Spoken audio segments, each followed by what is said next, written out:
Bismillahirrahmanirrahim. Assalamu alaikum, dear viewers. Some of you might be knowing that Ustaz Javed Ahmed Ghamidi is recording his views regarding some of the objections that have been raised regarding some of his opinions he has given regarding the Quran, the Sunnah, and the contents of religion. In an ongoing dialogue with his literary assistant, Muhammad Hassan Ilyas, he has recorded his observations, he has recorded his answers regarding various important issues. So today we're going to start off by actually summarizing these views that Ustaz has presented in these lectures. They are a long series of lectures that have come to light. But my purpose here is to summarize them and to briefly look at some of the content that they portray. Today we're going to look at the issue of keeping beards. And as we all know, this is an issue which has bothered the Muslim mind as a very, very sensitive issue, something which they often think of, and many Muslims who don't keep beards, they actually feel as if they are sinning. So let us embark upon this journey with an open mind and see the reasoning behind Ustaz Javed Ahmed Ghamidi's views. First of all, what he has presented in this dialogue is that as far as the Quran is concerned, there is not a single verse in the Quran which says anything about the beard. Again, there is nothing in the Sunnah also of the Prophet Muhammad ﷺ in this regard that we can say. It is only in the Hadith literature that we find the issue of beard being mentioned. And it is only here that we see that the Prophet seemingly is actually asking believers to grow beards, as is generally understood. So Ustaz Javed Ahmed Ghamidi has categorized these narratives, and before actually we discuss his categorization, the all-important principle of understanding a hadith is that whatever a hadith portrays has to be in line with the Quran. It cannot contradict the Quran in any way, and also as far as the hadith is concerned, the principles of understanding hadith, they entail that any narrative which is weak in its ascription to Prophet Muhammad ﷺ shall not be entertained. So Ustaz Javed Ahmed Ghamidi, what he has done is that after examining hadith literature vis-a-vis beards, he has categorized the narratives in two broad categories. In the first category, he says that as far as we look at this category, we'll find that the Prophet is actually commenting on the arrogant appearance of people who grow small beards and have large mustaches. And this gives them the look of a person who is very arrogant, very haughty, and he is full of himself. And obviously, this is something which the Quran has proscribed. Arrogance is something which is a basic tenet of morality, that it is against all upright behavior. So in this first category, Ustaz Ghamidi says that if you look at these narratives, what the Prophet is saying, he's not commenting in any way. He's not in any way asking believers to grow beards. All that it is saying is that there is a certain appearance which people adopt, and that appearance is that they keep large mustaches and have very small beards. And these large mustaches, they give that appearance which is absolutely unbecoming. So while commenting on such people, the Prophet has said that, well, if you have to grow anything, let it be your beards and shorten your mustaches, because this is something which does not portray you as a humble human being. So in this regard, let us look at some of the narratives which belong to the first category. So Abdullah ibn Umar narrates from the Prophet, and he said that, do not follow these idolaters. Clip your mustaches and lengthen your beards. Then we have a report from Abu Huraira. He says, and he reports from the Prophet, that clip your mustaches and lengthen your beards and do not follow these Majus. So now let us come to the second category of narratives. This second category of narratives is something which actually depicts that the people of the book regarded keeping large mustaches and small beards as part of their religious innovation. And they've also indulged in some other practices. And one of the reasons for which, of course, prophets of God are sent is that they eliminate all forms of religious innovations which are called bid'at. So as a bid'at, the people of the book regarded keeping large moustaches and small beards to be something very commendable. And this category of narratives is something which the Prophet has clearly shown his dislike, that as far as opposing things are concerned, as far as bringing them to light is concerned, all things which portray any form of bid'ah or any form of religious innovation has to be done away with. So this category of narratives is what I'm now going to present before you, and this narrative is actually reported by Abu Umama Bahili. And the text of this narrative, I'm just going to read out that text. The Prophet ﷺ once came to some old men of the tribe of Ansar. These men had extremely white beards. Seeing them, the Prophet remarked, "People of Ansar, dye your beards in red or golden colors and do not follow these people of the book." So this is the first thing, that people had white beards and they did not like to have them colored in any way. It was like something as if it was forbidden. And the Prophet said, well, this should not happen. And he actually advised these people of Ansar that you should dye your beards in red or golden colors and do not follow these people of the book. Because if they think that dyeing is against religion, it is against religion in their own sense, in their own view. But actually, it is absolutely fine. And then these people of Ansar asked another question, and that is, they declared, "O Prophet, these people of the book wear shalwars and do not wear loincloths." And at this, the Prophet said, "Wear both shalwars and loincloths and do not follow these people of the book in this matter." So the second religious innovation or bid'ah that they were following was that they would wear shalwars and would not wear loincloths. They would think or say that this is against religion. And the Prophet remarked that you should do both. You wear shalwars and you wear loincloths.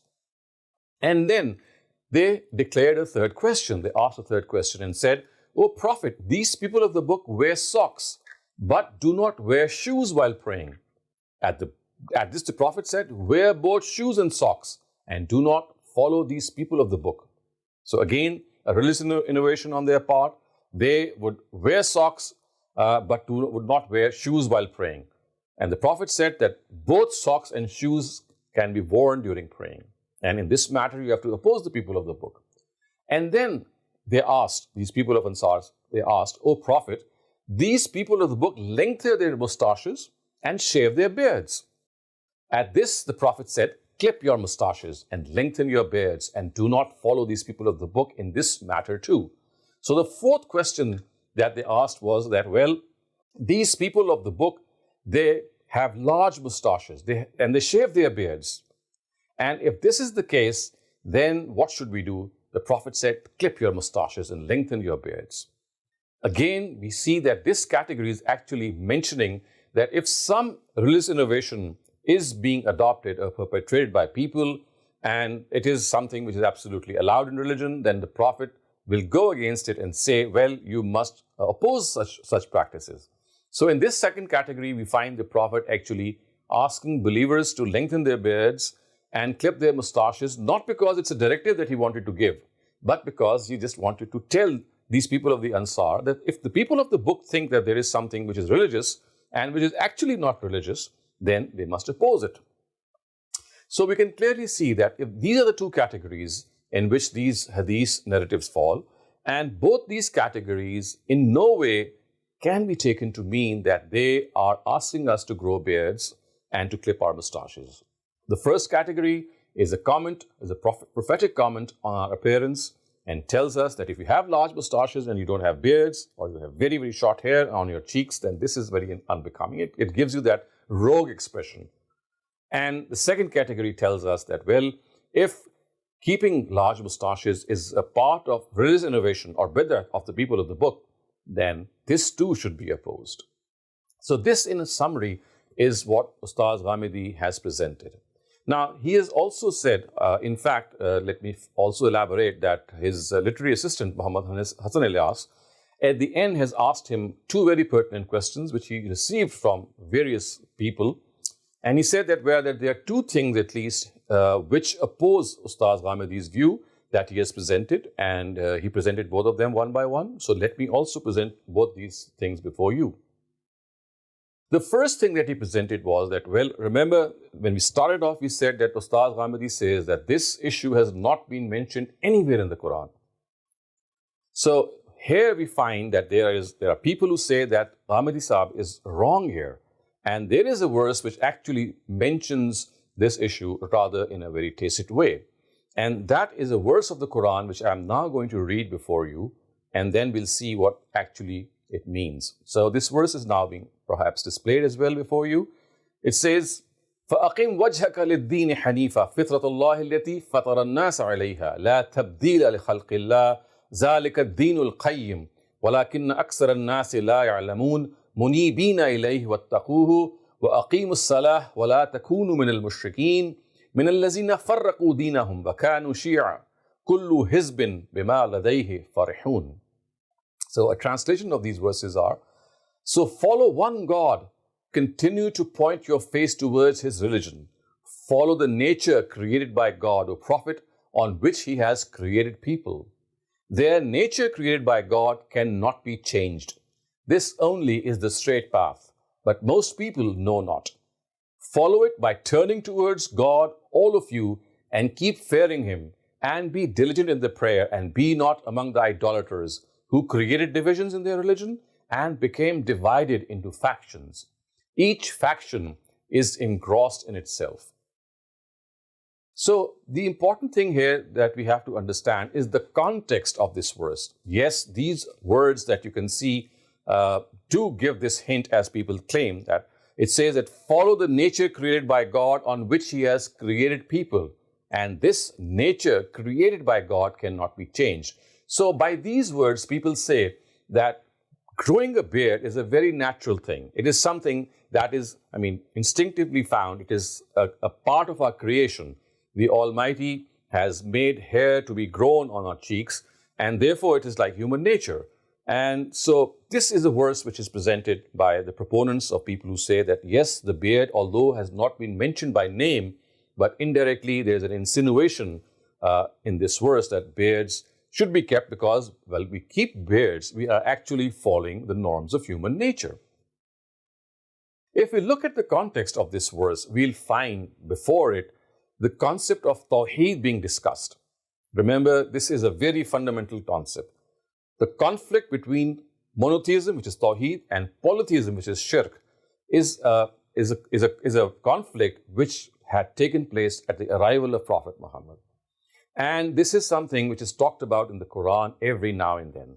And if we pick up this Quranic verse and if we read the context of this Quranic verse, we'll clearly find that what the Quran is impressing upon people is that monotheism or Tawheed is what your nature speaks of. It is something which is innately found in your own selves. Polytheism or Shirk is not supported by a human nature in any way. So while referring to polytheism and monotheism, this debate which is in the background, in the context, the Quran is telling us, follow the nature created by God. In other words, telling us, follow the belief of monotheism, of Tawheed, on which your nature has been created. So, as far as this verse is concerned, it is not talking about any physical appearance at all. And if we study the verse in its proper context, it clearly will tell us, for example, in this case, that it has an entirely different meaning. Let us now come to the second question which has been raised against this view. This second question is from a narrative of Prophet Muhammad, which is found in Hadith literature, and to be precise, from the Al-Jami al-Sahih of Imam Muslim. So there is a narrative which says that there are 10 things from among the norms of human nature, and when it mentions those 10 things, it enumerates keeping a beard to be one of those. As a result of which people say that we have a clear directive of the Prophet in Hadith which says that beards must be grown. So let us first examine this narrative. Aisha reports from the Prophet, 10 things are from among human nature. Of course, implying the fact that they are among the norms of human nature. What is the first one? Clipping of mustache. Second, growing of beard. Third, use of the miswak. Fourth, snuffing up the water in the nostrils. Fifth, paring of nails. Sixth, washing of joints. 7, removing of hair under the armpits. 8, shaving of pubes. And 9, washing the private parts with water after relieving oneself. And the narrator has said, I have forgotten the 10th, but it may have been rinsing the mouth. This narrative has been criticized very vehemently by authorities like Imam Ibn Abdul Barr and some other authorities too, who have said that this narrative is not sound in its ascription to the Prophet, and its narrators are not sound in reporting this narrative. So the narrator has not even remembered the 10th thing that was stated here, and therefore it cannot be relied upon.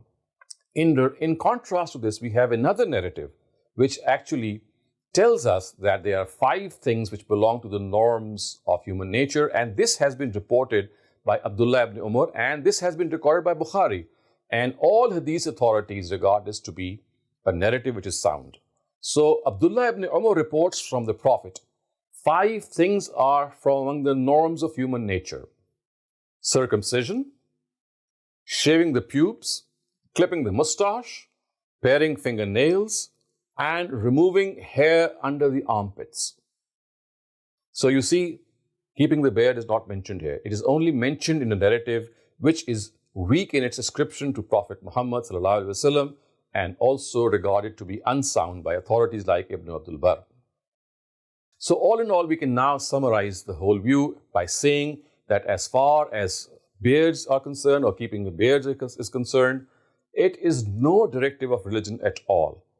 Neither the Quran mentions it, nor does the Sunnah mention it. And as far as the Hadith literature which does mention it, it does not mention it as a directive or a command given to Muslims.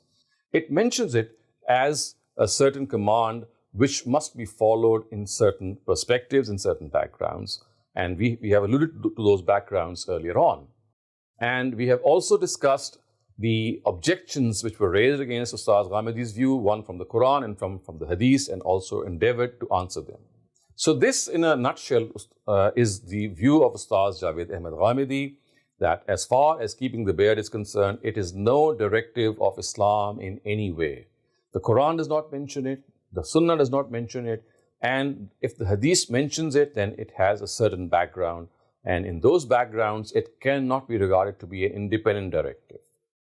This, of course, is a brief summary of Ustaz Javed Ahmed Ghamidi's view and some of the objections which have been raised against it.